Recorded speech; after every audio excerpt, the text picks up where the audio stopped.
Hi friends, ನಾನಿತ್ತು flax seed chutney podi ಹೇಗೆ ಮಾಡೋದು ಅಂತ ತೋರಿಸ್ಕೊಡ್ತೀನಿ. ಫಸ್ಟು ಒಂದು 50 ಗ್ರಾಮಷ್ಟು ಅಗಸೆ ಬೀಜನ ತೊಗೊಂಡು ಡ್ರೈ ರೋಸ್ಟ್ ಮಾಡ್ಕೊಳ್ಳೋಣ. ಹಾಗೆ ಇದಕ್ಕೆ 1 ಟೇಬಲ್ ಸ್ಪೂನಷ್ಟು ಜೀರಿಗೆ, ಹಾಗೆ 2 ಟೇಬಲ್ ಸ್ಪೂನಷ್ಟು ಎಳ್ಳು ಕೂಡ ಸೇರಿಸ್ಕೋಬೇಕು. ಹೀಗೆ ಎಲ್ಲ ಡ್ರೈ ರೋಸ್ಟ್ ಮಾಡಿಕೊಂಡು ಒಂದು ಬೌಲಲ್ಲಿ ತೆಗೆದಿಟ್ಕೊಳ್ಳೋಣ. ಈಗ ಅದೇ ಬಾಣಲಿನಲ್ಲಿ ಒಂದು 5 ರಿಂದ 6 ಬ್ಯಾಡಗಿ ಮೆಣಸಿನಕಾಯಿ, ಅದ್ರ ಜೊತೆಗೆ 10 ರಿಂದ 12 ಎಸಳಷ್ಟು ಬೆಳ್ಳುಳ್ಳಿ ಕೂಡ ಹಾಕಿ ಹೀಗೆ ರೋಸ್ಟ್ ಮಾಡ್ಕೊಳ್ಳೋಣ.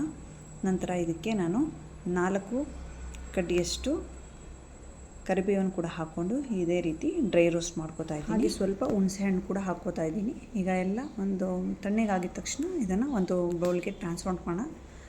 ಇದು ಒಮೆಗಾ 3 ಇರೋದ್ರಿಂದ ಇದು ಡೈಜೆಸ್ಟಿಗೂ ತುಂಬ ಹೆಲ್ಪ್ ಮಾಡುತ್ತೆ. ಹಾಗೆ ಬ್ಲಡ್ ಶುಗರ್ ಲೆವೆಲ್ ಕೂಡ ಮ್ಯಾನೇಜ್ ಆಗುತ್ತೆ. ಈಗ ಒಂದು ಸ್ವಲ್ಪ ರುಚಿಗೆ ತಕ್ಕಷ್ಟು ಉಪ್ಪು, ಹಿಂಗು ಹಾಕ್ಕೊಂಡು ಮಿಕ್ಸಿ ಜಾರ್ಗೆ ಟ್ರಾನ್ಸ್ಫರ್ ಮಾಡಿಕೊಂಡು ತರಿಯಾಗಿ ಗ್ರೈಂಡ್ ಮಾಡ್ಕೊಳ್ಳೋಣ. ಇದು ತುಂಬ ಹೆಲ್ದು ಕೂಡ. ಇದನ್ನು ಚಪಾತಿ ಒಟ್ಟಿಗೆ, ಹಾಗೆ ಅನ್ನದ ಜೊತೆ, ಬಿಸಿ ಬಿಸಿ ಅನ್ನದ ಜೊತೆ ತುಪ್ಪ ಹಾಕ್ಕೊಂಡು ತಿನ್ನೋದಕ್ಕೂ ತುಂಬಾ ರುಚಿಕರ ಆಗುತ್ತೆ. ಹಾಗೆ ತುಂಬ ಆರೋಗ್ಯಕ್ಕೂ ಒಳ್ಳೆಯದು. ಇದನ್ನು ಈಗ ನಾನು ಟೈಟ್ ಕಂಟೈನರಲ್ಲಿ ಸ್ಟೋರ್ ಮಾಡ್ತೀನಿ.